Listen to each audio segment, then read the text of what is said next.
alors pourquoi vous battre pour cette église? Alors, c'est une excellente question. Pourquoi me battre pour l'église d'Annan? Parce que c'est effectivement du patrimoine local, mais ce patrimoine local fait partie du patrimoine national.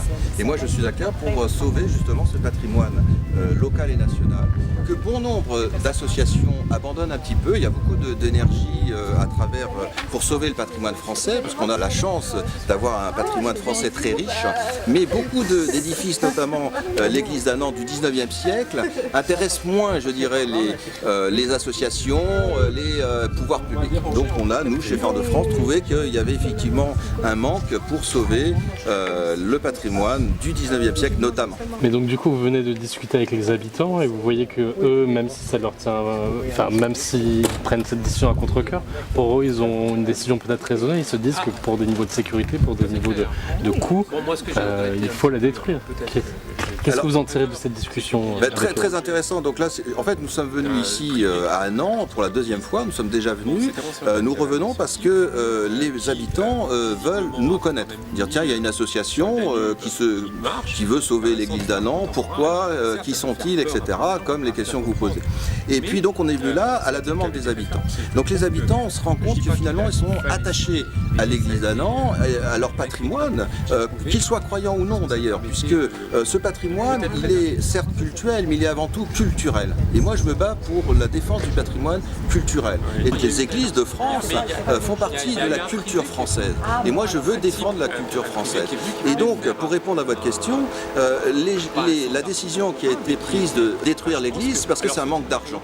Et nous, on est arrivé post-décision du conseil municipal de détruire l'église. Et nous, ce qu'on cherche à faire, c'est dire au conseil municipal, on va vous apporter l'argent, puisqu'on a la possibilité de faire appel au don national, donc vous apportez de l'argent pour la restauration totale de l'église. Et à partir du moment où les gens sont attachés à leur église et que nous, associations, on leur apporte l'argent, eh bien tout le monde est d'accord, et c'est ce que je souhaite que la municipalité, avec ces nouveaux éléments, prenne une nouvelle décision, à savoir voter la restauration. Mais apparemment, on parle de travaux qui s'élèveraient à 1 500 000 €. Enfin, comment vous comptez réunir cette somme? Alors, déjà, il y a eu une étude préalable qui a été effectuée sur le coût d'1,5 million. Nous, on a un architecte des Bâtiments de France qui travaille avec nous, qui estime ce montant plutôt à 800 000 € pour la restauration totale. On ne va pas se battre dans les chiffres, entre 800 000 qui est un montant important et 1,5 million, mais bon, il y a une différence. Donc on va faire une nouvelle étude préalable pour savoir effectivement quel est le montant réel pour la restauration totale. Par contre, ce qu'il faut faire pour répondre aux obligations du maire, Madame Favier, qu'on connaît bien et qu'on soutient bien évidemment, c'est la mise en sécurité immédiate de l'église. Donc on va s'attacher, nous, parce que si on attend les subventions, c'est pas sûr qu'on soit dans les temps au niveau de la restauration, de la mise en sécurité, je veux dire, de l'église en 2017. Donc on va d'abord faire une première phase qui est la mise en sécurité. Donc ça répond à l'obligation du maire de mettre en sécurité ses habitants. Excusez-moi, pardon, vous venez de dire que vous voulez mettre en sécurité, enfin sécuriser l'édifice, mais pourtant vous disiez que vous ne pouvez pas attendre les subventions. Donc comment vous comptez faire ça? Eh bien justement, c'est par rapport, en fait, on va faire appel aux dons dès la mise en sécurisation.